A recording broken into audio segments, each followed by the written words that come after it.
Yeah, the bull riding, what was that like, Scott? That's something, I don't know if I'd try, but, yeah, I don't know if I'd try that, but I'm going for most things, but, yeah, look, geez, that would be a bit of an adrenaline rush, wouldn't it? Yeah, I've always kind of lived that way, man. I always like to, oh man, there's nothing like being on a surfboard on a wave that's bigger than a 12-story building and flying into it, or riding a bull and you're on the back of that thing and it's wanting to kill you and you're trying to hang on for your life, or motocross, and I just I don't know, something wasn't right with me. It's still in me. That's the bad part. The bad part is that you know what I mean, all that craziness is still in me, man. I just gotta be careful, man. I don't get up like I used to after a good fall. Yeah, Roger, Scott, I know exactly what you mean. I'm about the same age, and I still like jumping on the motocross bike and give me a bit of a rush. But I've come off a few times, and yeah, you don't mend as quite as good as you used to. The last one I was riding up in the sand dunes here. We have big sand dunes not far from where we live here, and yeah, I come off the top of a razorback, and it wasn't very high. It wasn't very high, Scott, but I wasn't expecting it, and I'm silly because I know better, you know. I know better not to do that, and I wasn't even going very fast, Scott, and I drove off one of these razorback things and landed into the bank face, or the cliff face on the other side, and yeah, somewhere along the line it tossed me around a lot, and got the back, my leg caught in the back wheel on the sprocket there somehow. I don't know, I think I just about broke my collarbone because I was up against the handlebars, and yeah, I don't know, I was all over the place like a rag doll getting chucked around, and somewhere along the line the back sprocket chewed into the boot. It actually destroyed my boot. I always wear a boot, a brand called Cities, and it chewed through the boot, destroyed the boot, but it saved my leg, and I thought it was broken.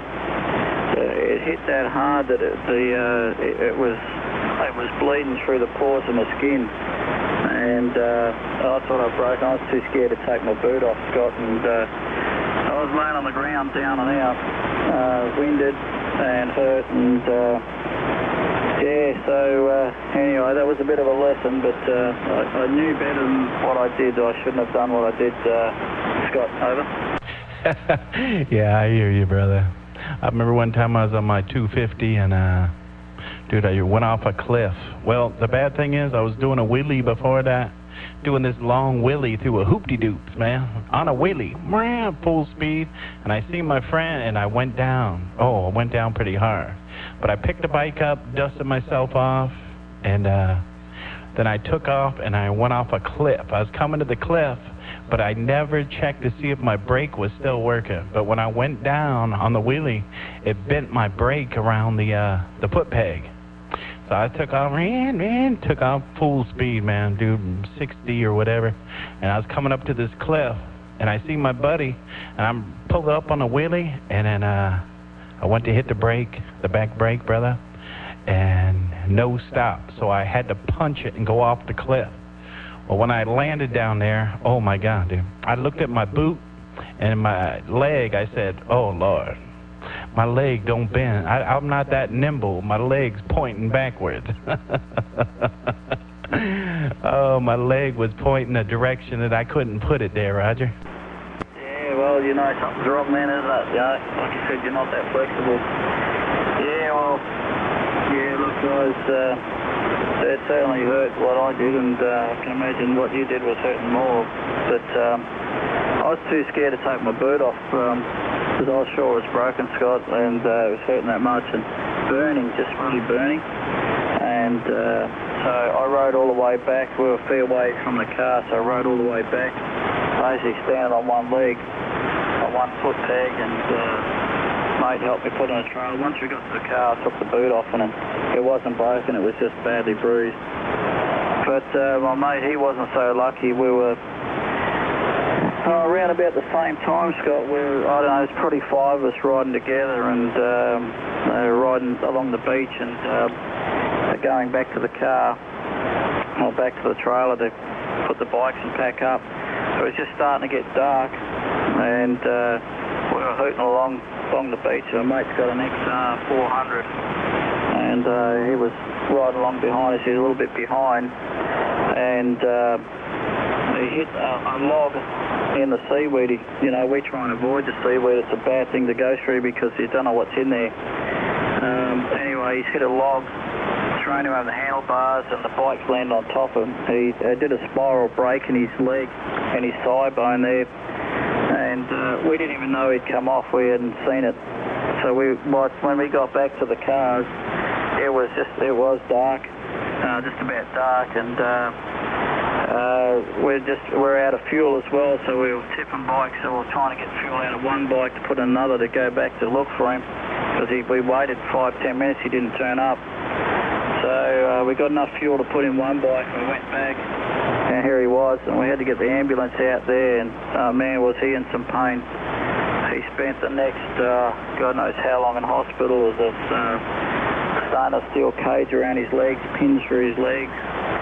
And then he got the golden staph, and geez, things just went downhill quick then in hospital. But anyway, he come out of it all right. He's back riding, and he survived the golden staph, which was more of a worry than the break, Scott, QSL. Oh yeah, yeah.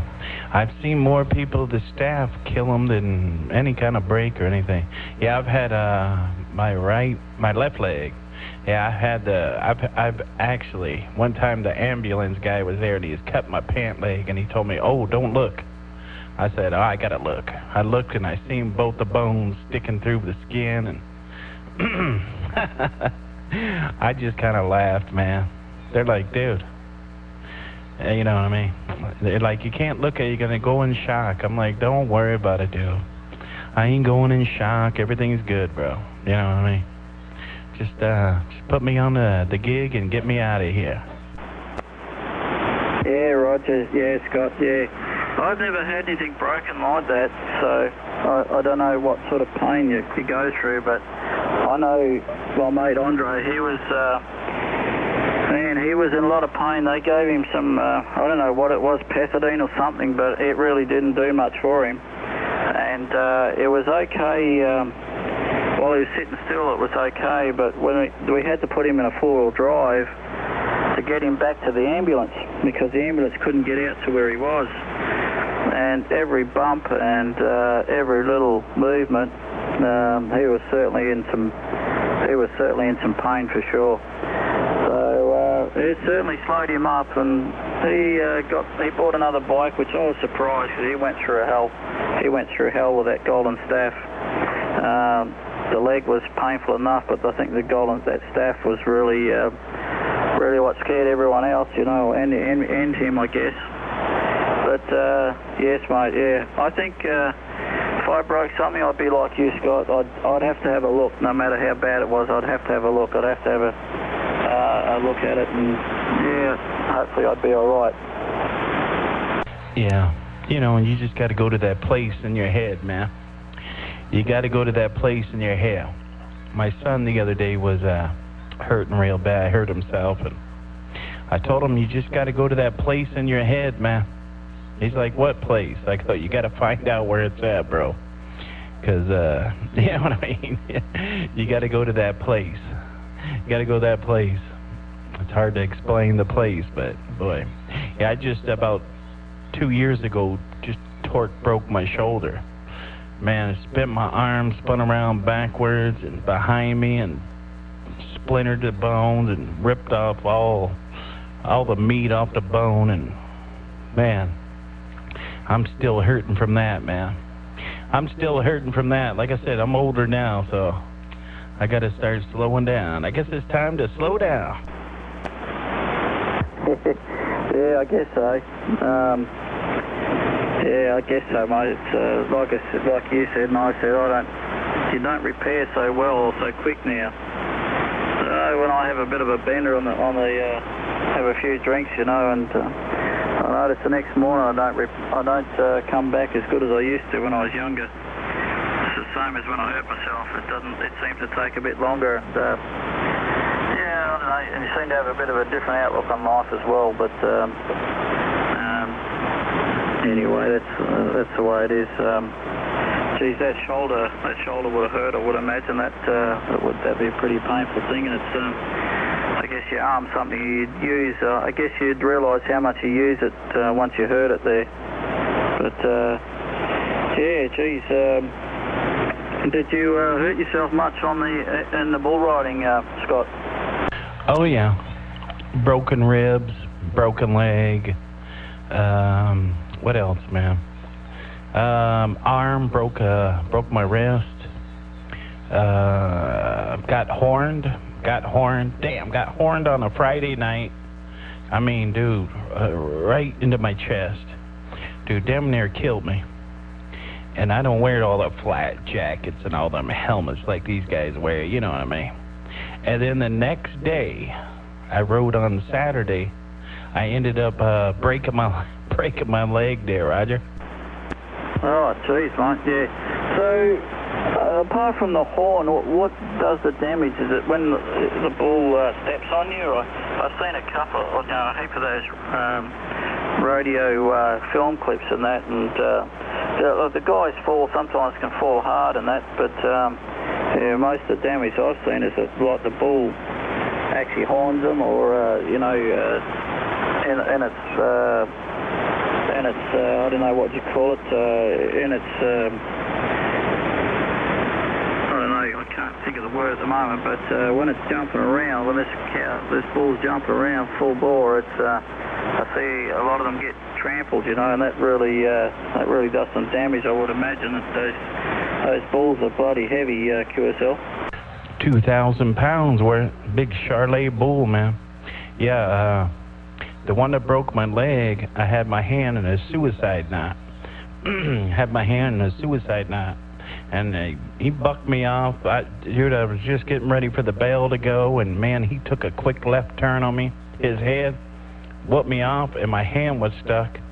And as I got my feet on the ground, he's still jumping in the air. Then his leg came down sideways. Snap.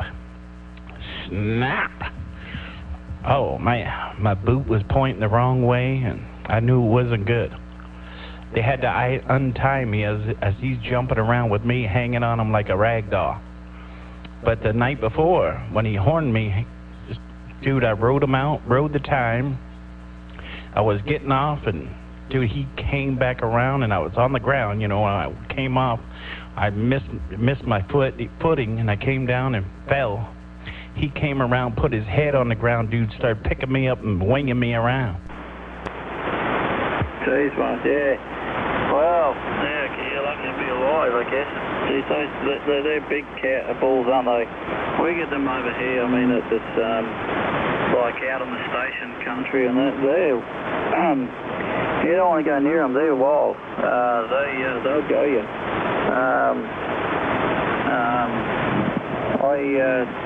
I'm not now, but I used to be a crane operator. I used to drive all mobile cranes.